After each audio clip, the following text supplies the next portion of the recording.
नमस्कार दोस्तों, एक बार फिर से स्वागत है आपका मेरे यूट्यूब चैनल पर। तो दोस्तों, घटना की शुरुआत होती है राजस्थान से। राजस्थान में एक प्रतापगढ़ गांव होता है, प्रतापगढ़ नाम का। वहाँ की घटना है। वहाँ पर माधव सिंह नाम का एक शख्स रहा करता था। अब माधव सिंह के बारे में बता देता हूँ। उसकी पत्नी काफ़ी साल पहले एक्सपायर हो चुकी थी। और फिलहाल माधव सिंह जो है, कुछ पशु होते हैं उसके पास, गाय भैंस, उसका दूध बेचकर गुजारा करता था। और कई खेतों में जाकर, या जमींदारों के जो खेत होते हैं वहाँ पर जाता था चारा काटने जाता था। उसको कुछ मजदूरी भी मिलती थी, और वही चारा जो है अपने पशुओं को वो खिलाता था। माधव सिंह की दो बहुएं थीं, जो कि विधवा बहुएं थीं। मतलब माधव सिंह के दो बेटे थे दोस्तों। अब वो बेटे मर चुके थे। अब बेटों के साथ क्या हुआ था दोस्तों, वो खेत में चारा काटने गए थे। वो भी खेत में चारा काटने जाते थे पहले। तो जब खेत में जो है चारा काट रहे थे, उसी समय जो है बिजली का तार गिर जाता है दोस्तों। बिजली का तार जब गिरता है तो पहले एक भाई चपेट में आता है, फिर दूसरा भाई उसको बचाने जाता है, वो भी चपेट में आ जाता है। वो तुरंत जो है वो उधर ही पर खेत में जो है दोनों मर जाते हैं। इस प्रकार से माधव सिंह के दोनों बेटे दोस्तों एक साथ मर जाते हैं। अब माधव सिंह की दोनों बहुएं विधवा एक साथ हो जाती हैं। बड़ी बहू का नाम दोस्तों रजनी होता है, छोटी बहू का नाम होता है संगीता। अब लेकिन इसकी जो बड़ी बहू थी रजनी, उसकी एक बेटी भी थी। बोले तो माधव सिंह की एक पोती थी, जो कि 11वीं क्लास में पढ़ रही थी। और संगीता को कोई औलाद नहीं हुई थी।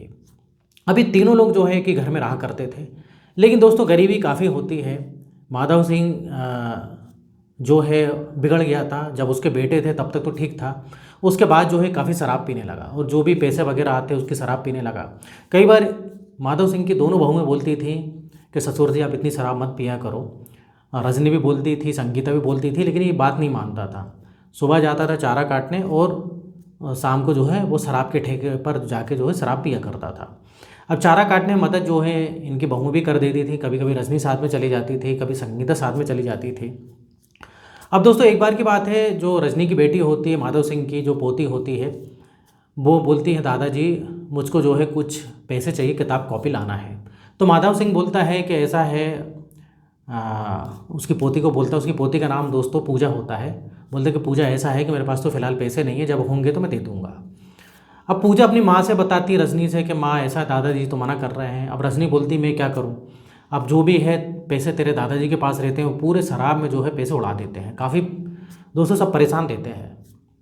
अब दोस्तों माधव सिंह जो था, इनका ससुर, ये शराब पीने कई बार जमींदार के साथ भी बैठ जाया करता था। कई बार खेत में जो है चारा काटने जाता था, और शाम को जमींदार के पास ही बैठ जाता था। और जमींदार का नाम होता है रघुराज। रघुराज दोस्तों नाले का ढीला आदमी था। और रघुराज की भी पत्नी नहीं थी। उसकी पत्नी भी करीब 5 साल पहले एक्सपायर हो गई थी। और रघुराज का एक बेटा होता है, जो कि शहर में नौकरी कर रहा था, दिल्ली में नौकरी कर रहा था। और वहीं पर उसकी शादी भी हो गई थी। वो अपनी बीवी के साथ बाहर रहा करता था। कभी कभी मिलने अपने पिताजी से आता था। लेकिन दोस्तों रघुराज जो होता है ना, मजबूर लोग का फ़ायदा उठाया करता था। जैसे कि किसी को ब्याज पे पैसे चाहिए। अब ब्याज पे पैसे चाहिए तो उनसे वो गिरवी रखवा लेता था। ट्रैक्टर हो, गाड़ी हो, घर के कागज़ हो। और जिनके पास कुछ नहीं रहता था, तो उनकी जो घर में महिलाएं होती थी उनके साथ गलत संबंध बनाया करता था। इस प्रकार से रघुराज की आदत थी।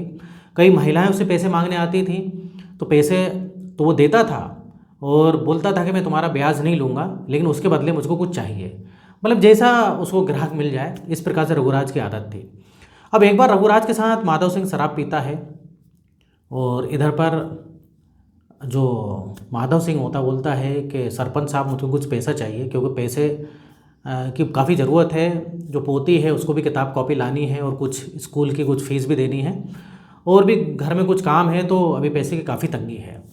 तो रघुराज बोलता है कि माधव सिंह से, देख माधव सिंह ऐसा है कि मैं तुझको शराब तो फ्री में पिला सकता हूँ, लेकिन पैसे फ्री में मैं नहीं दे सकता। अब इधर पर माधव सिंह बोलता है सरपंच साहब ऐसा है कि मैं गिरवी रखने के लिए मेरे पास तो कुछ है भी नहीं, मैं क्या दे सकता हूँ आपको। तो रघुराज बोलता है तू दे तो बहुत कुछ सकता है, तेरे घर में बहुत कुछ है। तो माधव सिंह समझ नहीं पाता उसकी बातों को। माधव सिंह बोलता है कि सरपंच जी आप बताइए मेरे घर में क्या है, मैं बिल्कुल आपको दे दूंगा। तो रघुराज बोलता है कि तेरी जो बड़ी बहू है रजनी, काफ़ी अच्छी सुंदर है, और मैंने देखा है कई बार वो चारा काटने तेरी मदद कराने मेरे खेतों में आती है। तो अगर तुझे कोई एतराज़ नहीं हो तो मैं तेरी बड़ी बहू के साथ समय बिताना चाहता हूँ, और उसके बदले मैं तुझको अच्छा खासा पैसा भी दूंगा। तो इधर पर माधव सिंह मना करता है, बोलते हैं कि सरपंच जी ये तो नहीं हो सकते, गलत है, और मेरी बहू भी नहीं मानेगी। तो सरपंच बोलता है कि देख एक काम कर, बात करके देख, अगर नहीं मानेगी तो मैं पैसे नहीं दे सकता। अब माधव सिंह को कहीं ना कहीं बात सही लग जाती है। अब उसको लगता है कि पैसा मिल रहा है, बैठे बैठाए क्या चाहिए। अब शराब पीने के बाद माधव सिंह घर पर जाता है। घर पर जाता है और मौका देखते ही जो है रजनी से बात करता है, बड़ी बहू से। बड़ी बहू से बोलता है कि बड़ी बहू रजनी, ऐसा है कि तू चाहे तो गरीबी को मिटा सकती है, हम लोग के पास काफ़ी पैसे की कमी है, लेकिन तू कुछ ऐसा कर सकती है जिससे कि हमारी गरीबी दूर हो सकती है। तो रजनी बोलती है कि ससुर जी आप बताइए, मैं तो खुद चाहती हूँ कि हमारी गरीबी दूर हो जाए। बड़ी मुश्किल से 2 वक्त का खाना ही मिल पाता है। बेटी को पढ़ा लिखा कर अच्छा इंसान बनाना है, लेकिन पढ़ाने के लिए पैसे भी नहीं हैं, यहाँ तक कि अच्छे कपड़े पहनने के लिए भी पैसे नहीं हैं। तो आप बताइए ससुर जी। अब माधव सिंह बोलता है कि ऐसा है रजनी, सरपंच जी के साथ आज मैं बैठा था, तो वो तेरे साथ समय बिताना चाहते हैं और उसके बदले अच्छा खासा पैसा भी देंगे। तो इधर रजनी इनकार करने लगती है, बोलती है कि ससुर जी आप कैसी बात कर रहे हो। अब माधव सिंह बोलता है देखो बहू, ऐसा है कि मेरे बेटे तो चले गए दोनों। अब मेरे बेटे चले गए तो अब क्या फ़र्क पड़ता है, अगर तू थोड़ा सा ये काम कर लेगी और अच्छा खासा पैसा मिलेगा और इसके बदले तू अपनी बेटी का भविष्य भी बना सकती है। तो जब ये बेटी का भविष्य की बात रजनी सुनती है तो दोस्तों कहीं ना कहीं रजनी को भी लगता है कि गरीबी ऐसे दूर हो सकती है, नहीं तो हम गरीब हैं, गरीबी मर जाएंगे और फिर मेरी बेटी का क्या होगा, कौन उससे शादी करेगा, उसका दहेज भी जोड़ना है। क्योंकि दोस्तों उस गांव में दहेज बहुत चलता था, जिसके पास अच्छा दहेज रहता था तो उसको अच्छा लड़का मिलता था। तो कहीं ना कहीं उसको रजनी को लगता है कि मेरी बेटी पूजा का सवाल है, तो रजनी दोस्तों मान जाती है। अब रजनी मान जाती है तो सरपंच रजनी मान जाती है तो सरपंच से सारी बातें माधव सिंह बताता है कि मेरी बहू मान गई है। तो सरपंच बोलता है एक काम करना, कल जो है रात में तू अपनी बहू को मेरे पास छोड़ देना, जब सब सो जाएंगे, और मेरे घर पर तो वैसे भी कोई रहता नहीं है तुझको पता है। तो ऐसे ही होता है दोस्तों। अगले दिन जो है जब सब सो जाते हैं, पूजा भी सो जाती है और जो इसकी छोटी बहू जो होती है माधव सिंह की, वो भी सो जाती है। तो चुपके से रजनी रजनी दोस्तों करीब रात के 11 बजे जमींदार के घर जाती है। जमींदार के घर जाने के बाद जमींदार रात भर उसके साथ समय बिताता है और सुबह सुबह जल्दी जल्दी जो है जल्दी से रजनी वापस घर आ जाती है पूजा की नींद खुलने से पहले, नहीं तो पूजा पूछती कि माँ कहाँ गई है।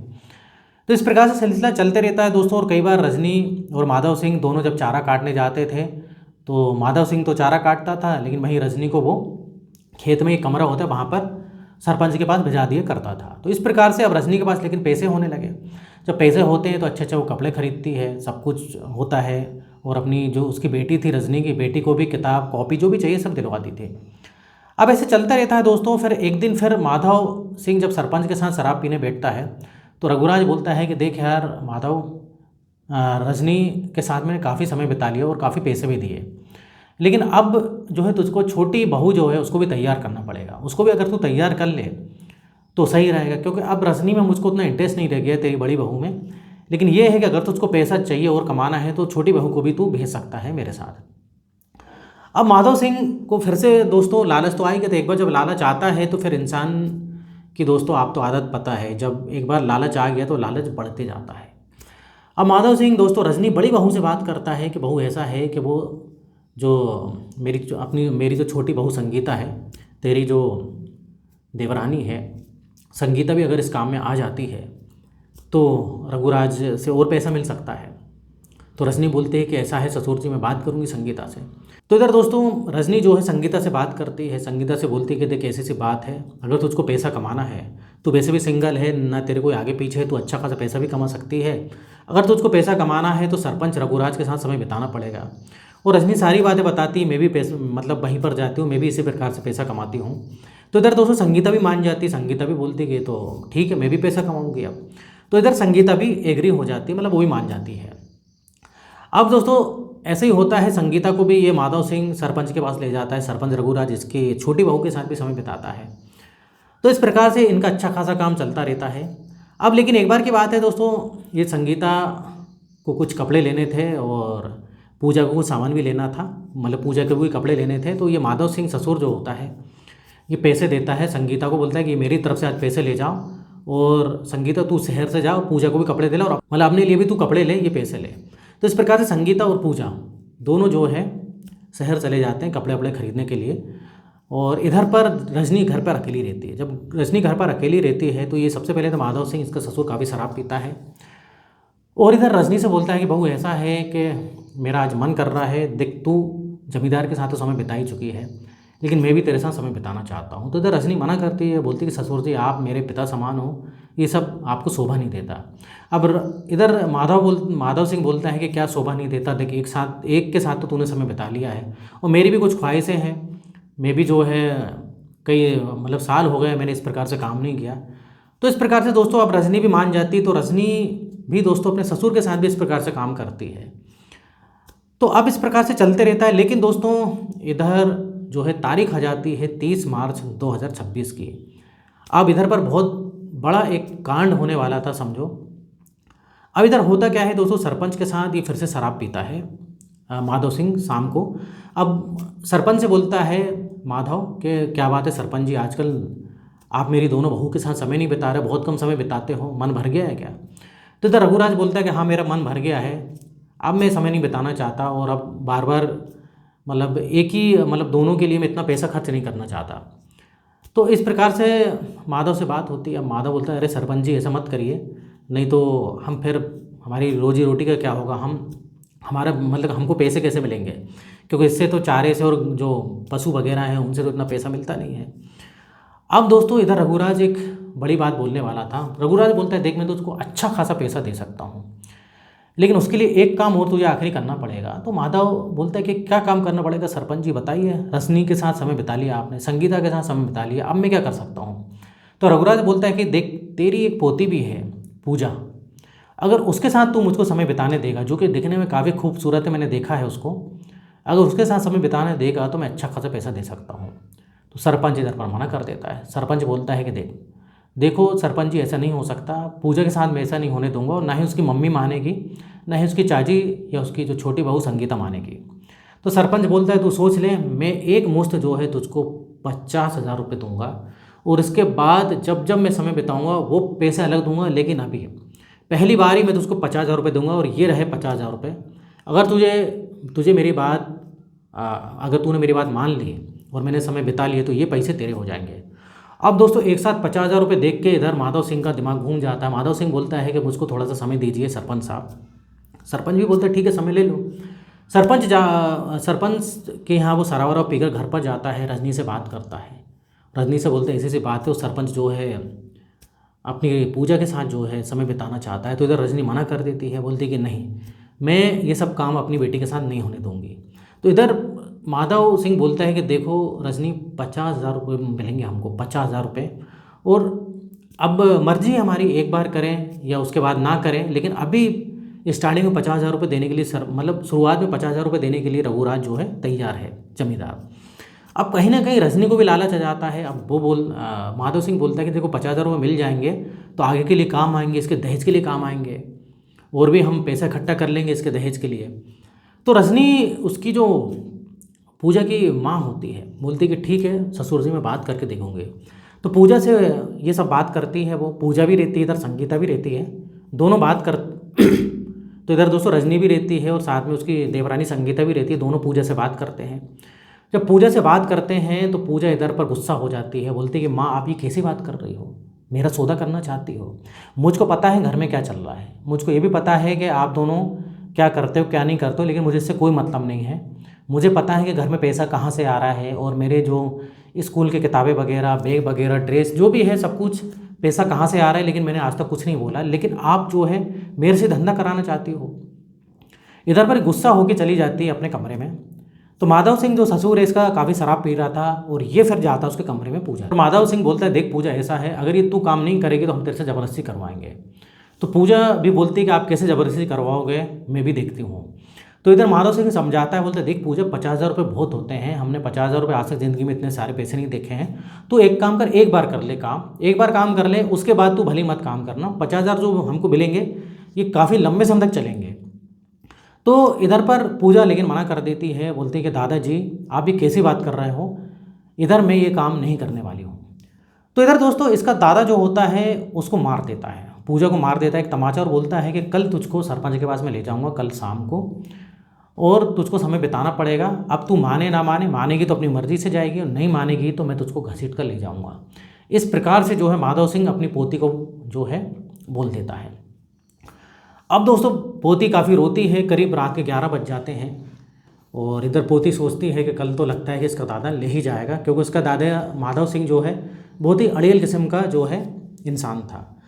अब पूजा सोचती है कि इससे अच्छा है कि मैं मर जाऊं तो अच्छा रहेगा, क्योंकि वो अपनी इज्जत को दांव पर नहीं लगाना चाहती थी और अपनी इज्जत के बदले ये सब पैसे नहीं कमाना चाहती थी। वो सोचती है कि मैं आज ही रात में जो है, रात को जब सब अच्छी गहरी नींद में होंगे तो मैं फांसी लाकर मर जाऊंगी।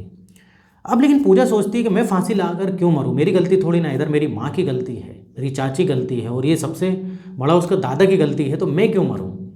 मरे तो ये सब मरे और मरे तो दादा मरे, क्योंकि दादा ने जो है सबको बिगाड़ दिया, उसकी माँ को, चाची को, और अब मेरे साथ भी ये काम करवाना चाहता है। तो वो सोचती है कि इससे अच्छा इनको मार के मर जाऊँ तो सही रहेगा। तो इधर पर दोस्तों पूजा बहुत बड़े एक कांड को अंजाम देने वाली थी। पूजा रात में दोस्तों करीब 2:30 बजे उठती है, किचन में जाती है, एक धारदार हथियार लेती है, और सब लोग उस समय गहरी नींद में थे और ख़ास तौर से माधव सिंह तो शराब पी के सोता था, तो उसको होश भी नहीं था, और हिम्मत दिखाती है और उसकी गर्दन पर वार करती थी। जब गर्दन पर वार करती तो काफ़ी चिल्लाता है माधव सिंह, लेकिन मौका नहीं देती दोस्तों, और भी उस पर वार पे वार करी जाती है, और यहाँ तक कि ये भी सुनने में आता है उसके प्राइवेट जो पार्ट है वहाँ पर भी वो हमला करती है। इतने में सब उड़ जाते हैं, रजनी उड़ जाती, संगीता उड़ जाते हैं, और वो देखते हैं कि जब तक तो इसने काम तमाम कर दिया था, उधर उसका दादा तड़प रहा था। आस पड़ोस भी वही चीख पुकार मच जाती है, आस पड़ोस वाले भी आते हैं, सब देखते हैं कि इधर पर उसका दादा तड़प तड़प कर मर रहा है। अब भाई पुलिस को कोई फ़ोन कर देता, पुलिस को बुलाते हैं, लेकिन उस समय पुलिस को बुलाते हैं, एम्बुलेंस आती है, मतलब हॉस्पिटल ले जाया जाता है, लेकिन उसका दादा पहले ही मर चुका था। अब पुलिस गिरफ्तार करती पूजा को, क्योंकि सबने अपनी आंखों से देखा था।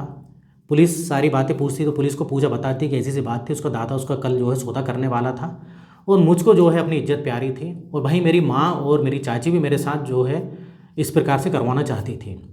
तो पूरी जड़ जो है माधव सिंह मेरा दादा था, मैंने इस जड़ को ही ख़त्म कर दिया, काट दिया।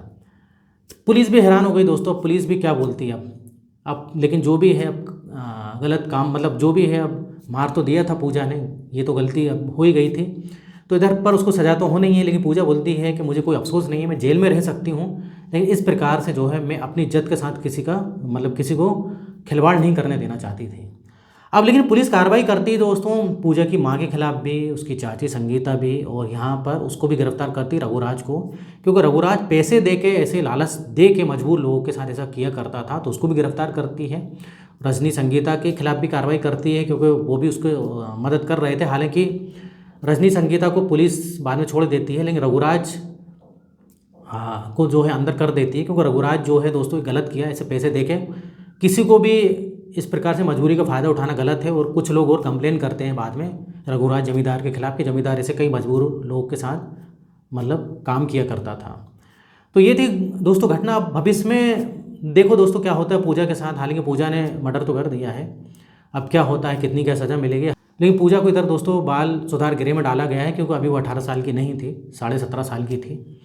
तो ये थी दोस्तों आज की घटना। इस प्रकार से भी जो है दोस्तों गाँव में होता है, मतलब जो गरीब लोग होते हैं बेचारे पैसे के लिए क्या कुछ नहीं करते, या फिर बोले तो ऐसे सरपंच या जमींदार रघुराज जैसे जो लोग होते हैं, इस प्रकार से लोगों का मजबूरी में फ़ायदा भी उठाया करते हैं। लेकिन इधर पर सोचने वाली बात है कि इस प्रकार से जो इसका दादा था उसको नहीं करना था ये काम, ये गलत है। मेहनत मजदूरी करते और पैसे कमाते, लेकिन ये गलत रास्ते पर पैसा कमाना गलत होता है, और गलत काम का गलत नतीजा होता है। तो इधर होता है दोस्तों वीडियो खत्म। वीडियो पसंद है वीडियो को लाइक करिए, और इस टाइप से वीडियो बनाते रहता हूँ मैं। अगर आपने अभी तक चैनल को सब्सक्राइब नहीं किया है तो चैनल को सब्सक्राइब कर लें।